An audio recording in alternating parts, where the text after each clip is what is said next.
Hello, my lovely physiologist, Michele Glass here, and we are ready to really move into the process of the action potential. But sometimes we get intimidated by this idea or word process. And so if we stop and remember that humans are story makers, that this is hardwired for us to understand our world through story, maybe it'll be a little bit more interesting. So let's use this beginning story as kind of like our framework, and then we'll fill in some details in our next video. So let's have an idea of the action potential as like the mission. And so we have three different teams. We have team acetylcholine. This is, remember, our neurotransmitter. We have team sodium, and let's remember that you have 10 times the amount of sodium in the extracellular fluid compared to the intracellular fluid. And then we have team potassium, which is at a high concentration in the ICF, And let me just change my color here because purple is not showing up as we move down the screen. Okay, so we have team acetylcholine, our neurotransmitter. We have team sodium, which is located to begin with in the extracellular fluid at high numbers. And we have team potassium, which is located at the start inside of the cell. And so it's important to think about these teams as working together to accomplish the mission, which is the action potential, rather than working against each other. So we're not in competition against each other, we're in cooperation with each other.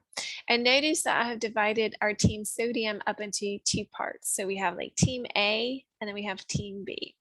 So let's see if we can kind of turn this into a story a little bit. And then in the next video, let's kind of pound out those details. So our story begins with team acetylcholine, which is our neurotransmitter, and it's going to be released at a synapse, and it's going to race across the synaptic cleft. It's going to race across the synaptic cleft. And its goal, its part of the job, is to like sit in the seat of the ligand gated channel, or what we're going to call the chemically gated sodium channel. So maybe you like to think about it coming in and like grabbing that chair or pressing a button. But the significance of team acetylcholine is basically to open up the chemically gated sodium channel, which is going to be at the axon hillock. So team acetylcholine is part of our stimulus that's initiating this whole thing, right? And so acetylcholine's job, remember, is to open up those chemically gated sodium ion channels, right?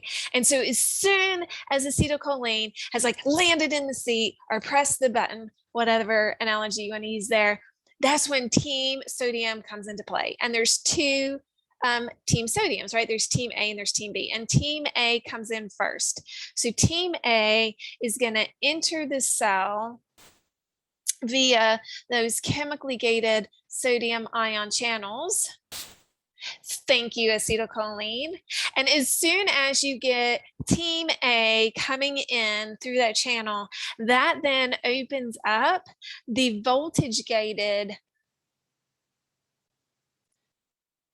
sodium channels.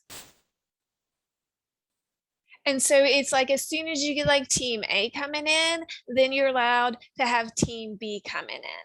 So now team B floods the cell with sodium ion. And then this is what we get calling our threshold.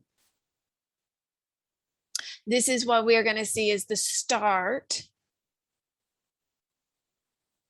the action potential. And then that takes us to team potassium. So what we'll see is we can think about it like when all the sodium comes into the cell, then that signals team potassium.